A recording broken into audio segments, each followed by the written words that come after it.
আরজিকর মামলায় বিক্ষোভরত চিকিৎসকদের উদ্দেশ্যে সোমবার কাজে ফেরার নির্দেশ দিলেন দেশের প্রধান বিচারপতি DY চন্দ্রচূড়। ডেডলাইনের পাল্টা ডেডলাইন। এবার রাজ্য সরকারকে টাইম লাইন বেঁধে দিলেন জুনিয়র চিকিৎসকরা। আগের 5 দফা দাবির সঙ্গে জুড়ে গেল রাজ্যের স্বাস্থ্য সচিবের ইস্তফার দাবি।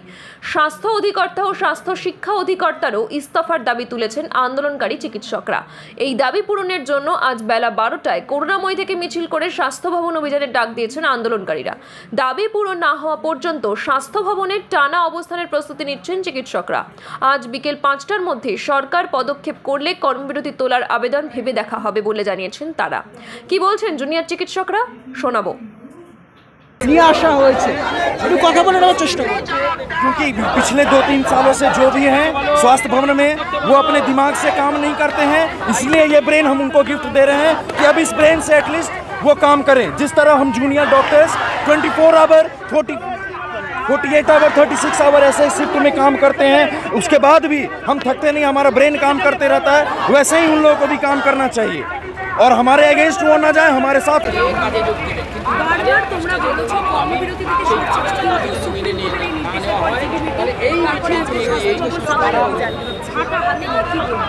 একটাই কথা, আমরা কখনো বলিনি কর্মবিরতিতে ফিরবো না, আপনারা ভুল বুঝছেন। আমরা বারবার বলছি, যেমন আমাদের বলা হয়েছে আজকে 5টার মধ্যে ফিরতে, আমরা ঠিক তেমনি বলছি যে আজকে 5টার মধ্যে আমাদের যে দাবিগুলো, সেই দাবি নিয়ে রাজ্য সরকার সদর্থক ভূমিকা নিন, তবে আমরা কর্মবিরতির কথা অবশ্যই ভেবে দেখব।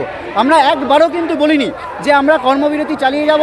আমরা বারবার বলছি যে বিকেল 5টা অবধি যেমন সময় দেওয়া হয়েছে, আমরাও সময় দিচ্ছি যে এই 5টার মধ্যে রাজ্য সরকার সদর্থক একটা ভূমিকা নিন, তাহলে আমরা কর্মবিরতির কথা আমরা জীবী করে ভেবে দেখব। তোমাদের এই 5টা দাবি যদি না মানা হয়, তোমরা যেটা চাইছো সেটা যদি না মানা হয়, আমরা এখনও আশা রাখছি রাজ্য সরকার সদর্থক ভূমিকা নেবে। যদি না মানা হয় তাহলে আমরা এটাই বুঝবো যে রাজ্য সরকার এই অচলাবস্থা চাইছেন এবং এর সবটা দায় কিন্তু রাজ্য সরকারের, আমাদের নয়। লালবাজার অভিযানের সময় যেরকম আপনাদের দাবি যখন মানা হচ্ছে না, সেটির সাথে তখন রাস্তায় আজকে কি সেরকম যদি দেখা যায় আমাদের সেরকম হয়, তাহলে আমরা শান্তিপূর্ণভাবে অবস্থান বিক্ষোভে বসতে বাধ্য হব।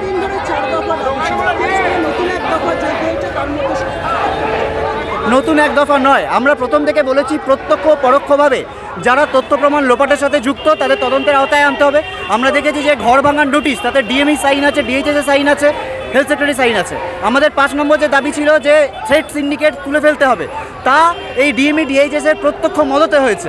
কোনো নতুন দাবি আমরা করছি না, প্রত্যেকটা দাবি আগের দাবির সাথে সামঞ্জস্যপূর্ণ। আজকে দেখা যাচ্ছে হাতে ঝাঁটা নিয়ে যাচ্ছেন, এই ঝাঁটাটার প্রতিটা কারণ কি? যে সিন্ডিকেট রাজ চলছে, সেই সিন্ডিকেট রাজকে আমরা সাফাই করতে চাই, এটুকুই।